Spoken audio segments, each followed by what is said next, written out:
So it looks like this is going to become a regular thing now. Didn't expect it to turn out this way, but I don't think life stories of myself would be interesting enough. So I'm just going to read fan fictions from now on. Yeah, this is what I've come to. Anyways, let's see here. We're going to be reading a story today called Spike's Discovery, and by a guy named Symphony. Now, let me just read the description of this story real quick. What's with all these ponies wiggling their eyebrows like that? Well, Spike intends to find out. And then it says, I'm sorry. AKA Murphy's a bitch. That's the chapter name. Oh my god. Alright, here we go. Here we go. Alright, I have no clue what this story's about. But whatever the fuck, we're gonna read it today. It's not that long. It's like 1,000 plus words. But whatever. Here we go. I'm sorry for this. I really am. What? Whatever. Anyways, it was a normal day in Ponyville, or as normal as a day it could be in that cursed town could possibly be for once. Anyway, Spike is the assistant of the Ponyville librarian. Oh, what the fuck? That's a weird typo. It's like the assistant of the Ponyville librarian was talking in a slow... Oh, what the fuck? Okay, whatever. Don't mind that. Was talking in a slow walk... talking a slow... I think it's trying to say taking a slow walk through the town, but whatever. It was his day off from slaving away under the hoof of the lavender unicorn. Wouldn't that be illegal in some manner? I mean, he's a baby dragon. Isn't that considered as child labor? Well, whatever. I'm sure he's cool with it. ... However, Spike was taking his own sweet time to walk through the town, as he didn't have to hurry to get anywhere. He was on his way to see Rarity, to see if the fashionista was in need for any assistance. He greeted some random ponies he didn't really actually know, or ponies he had forgotten their names of. It's better to be safe than sorry, after all. Spike wandered through the town until he came to the market. He decided to take a quick stroll through it, just to see the sales ponies were offering this day. It was probably the same old crap as always, but there might be something interesting for once, he thought. He was wrong. He trudged along through the marketplace, deeply disappointed in himself in getting his hopes up. As he walked, he noticed that the apple stand, selling all kinds of apple accessories in the usual spot, Twilight's friend, Applejack, was running the stand today, and he was about to greet her when a stallion walked toward her.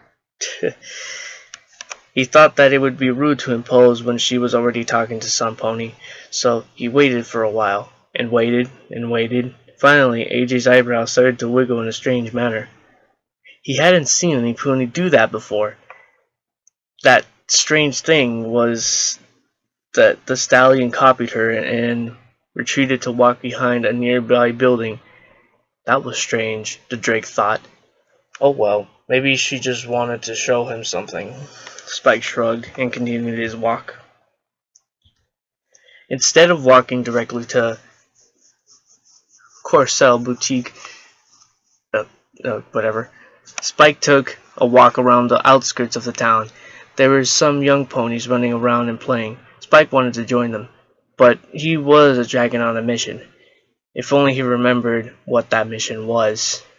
That is, he spotted 3 familiar fillies running with a red capes on them.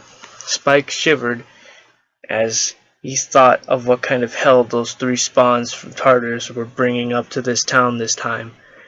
After another while, Spike came across 2 well-known Pegasi, namely Fluttershy and Rainbow Dash. They appeared to be talking about something with half-lidded eyes. He noticed a small but increasingly spreading blush on the yellow Pegasus's face. But yet again, he noticed the same strange eyebrow wriggle. What the fuck? Oh my god. Why am I reading this 12 in the morning? It's 12 in the morning right now. What the fuck am I doing? Well, whatever, it's Saturday tomorrow. Or it is Saturday now. Or whatever. Ugh. But this time, on Rainbow Dash, that's weird. What was even stranger was now Fluttershy wiggled her eyebrows back to the Daredevil. He overheard something about going back to Rainbow's place. What would they do there? Then Pegasi stood up and spread their wings and flew off, before Spike could even talk to them. But before they took off, Rainbow gave Fluttershy a light smack on the flank, which emitted a high-pitched squeak from the butter yellow Pegasus, who flew after now fleeting Daredevil Pegasus. Spike was standing there, deeply confused.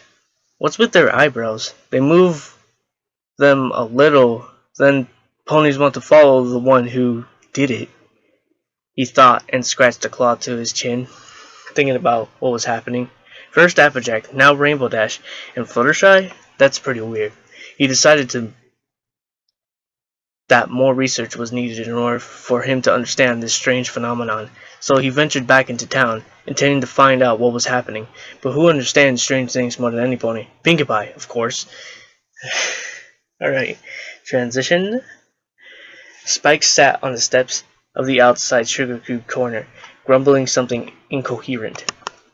Everything was going his way until the Cakes asked him why he wanted to talk to Pinkie. After he explained himself, the owners of the shop was standing with a slack-jawed looking at the young dragon in disbelief. After that, they ushered him out of Sugar Cube corner, claiming that Pinkie Pie was out of an errand of some sort, even though he heard obvious voice of Pink Pony coming from the kitchen. He stood up and brushed himself off. He didn't have time to just stand there brooding. He still needed some answers, and next best option for him was to get answers for the nerdiest nerd of nerds, also known as his caretaker, Twilight Sparkle. He puffed his chest out of triumph and grinned. Nothing could go wrong. Spike would later realize that Murphy is a real bitch. He marched back to the library, forgetting his original task of visiting Rarity in her boutique. He stopped momentarily and thought about it. Wait a minute. What if I could try this eyebrow thing on Twilight? I bet she would understand what it means. Just by me showing her. Yeah, that'll work. He jogged off in renewed vigor, setting up what he already learned from observing the other ponies doing it to a plan. Alright, things are starting to get saucy. Alright, hold up real quick. I need to take a drink of my water. Ooh. Alright. Twilight Sparkle was, of course, reading a book. Surprising, eh? No, not really. But whatever. She was researching some ancient magic on the matter of long-distance teleporting. She snortled at the possibility of the end up in the universe where every pony was the wrong gender. It was awfully quiet in the library, not that she minded. It was nice, quiet atmosphere to read in, and she could make most of it. Or can make the most of it.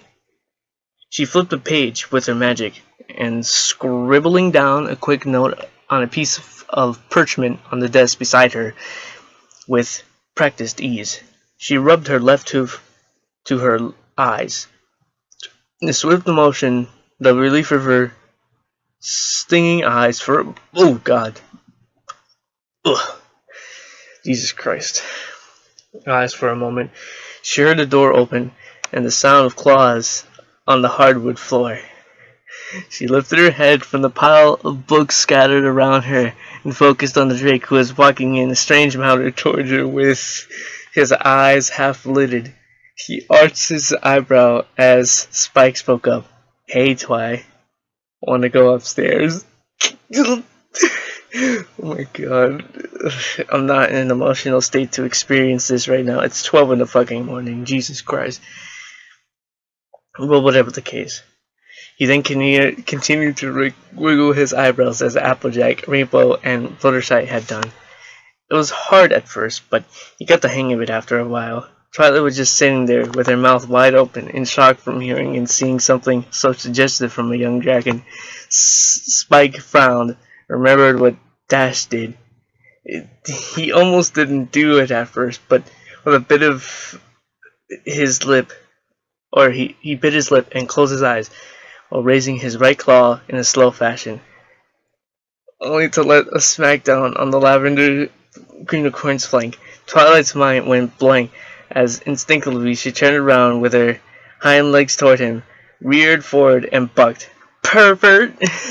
she screeched as Spike just stood there confused until he felt her hind legs connect with his chest, sending him flying across the room, smacked into the bookcase before he passed out. He saw Twilight running through the open door, leaving him there.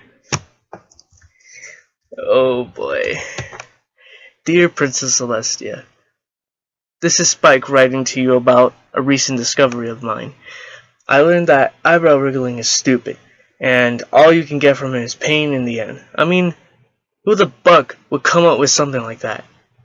Also, I learned that Murphy's Law is a real bitch. P.S. Twilight knows how to buck. Your somewhat frustrated and pained student, Spike. Well, wasn't that a fun story we just read? It was alright. I give it a thumbs up out of 6. Oh, I get it. Murphy's Law is a bitch, or aka Murphy's a bitch. Oh my god. Jesus Christ. Well, I hope you guys enjoyed that little story reading we did today. It was aight. I enjoyed what I read for the most part. Like I said, it was aight. I'm reading this at like it's almost 1 now. But whatever. It's fine. A good short story to get you freaking even more tired. Anyway, subscribe if you want to see more of my tomfoolery here in this place. Whatever. Anyways, see you later.